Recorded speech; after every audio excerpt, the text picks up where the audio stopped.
Okay, so I'm going to show you all how to do complex fractions without any variables. So without variables is a little bit more, it's just like with variables, except for you're not going to be finding them with the variables. I went over with variables. To me, the with variables is actually easier.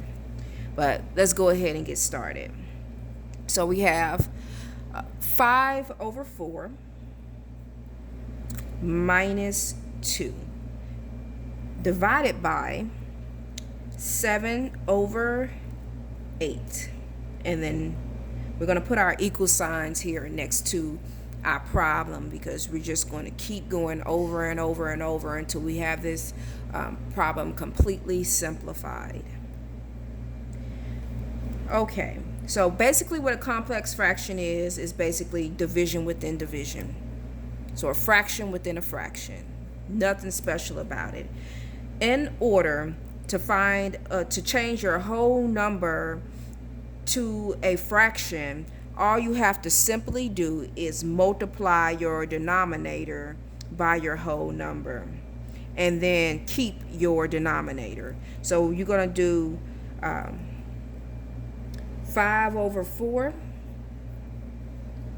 minus 4 times negative 2 will give you negative 8 over 4. And then there you have your fraction. Easy, simple as that. After you do that, you're going to simply just subtract. Positive 5 minus 8 will give you negative 3.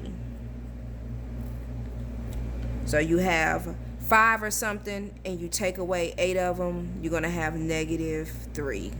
I don't know how that's possible, but this is math. This is algebra for you. Okay. Because you can't take what you don't have, but in algebra you will be doing that. So negative 3 over 4 is going to be your top fraction. And then your bottom fraction, all they gave us is 7 over 8. So now you have the fraction negative 3 over 4 divided by 7 over 8. Now, if you remember junior high school, you may not have. If you haven't, I'm going to go ahead and refresh you on that too, because sometimes you just don't do things and you forget. So when you have a division between two fractions, in order to find the answer, all you simply do is multiply by the reciprocal of your second fraction. So the reciprocal is basically just the opposite, the fraction flipped upside down. So our problem is going to actually look like this.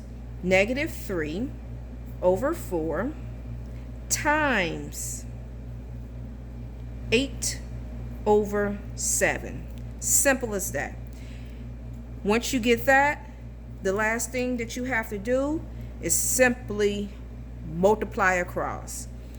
Negative 3 times 8 will give you negative 24. Negative 4 times positive 7 will give you negative 28. So there's no reason to put double negative, so your problem is just going to read negative 24 divided by negative 28. Now, when they want you to simplify something, that means you're going to take it down to its least form. And because we know that we can evenly divide a number into 24 and 28, that's what we're going to do. So, let's do 24. The one we know that to be the easiest thing will give you 12, which will be 2.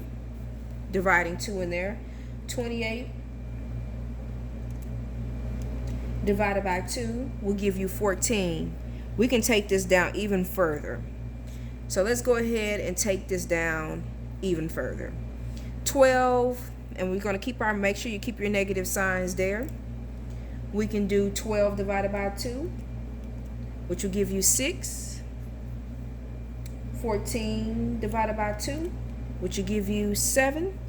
So your answer is negative 6/7. Now you're not going to always have to take those down into the simplest form, but if they ask you to simplify something, simplify and solve, then you definitely want to take it down to its least form, which would be the negative 6/7. So saying negative 24/28 is exactly the same thing as saying negative 12/14 is the exact same thing as saying negative 6/7. But they may want you to put it in its simplest form. So your answer is going to be, and I'm going to go ahead and type it in here, negative 6/7. And it's a negative for the whole fraction. The negative sign goes in front of the whole fraction.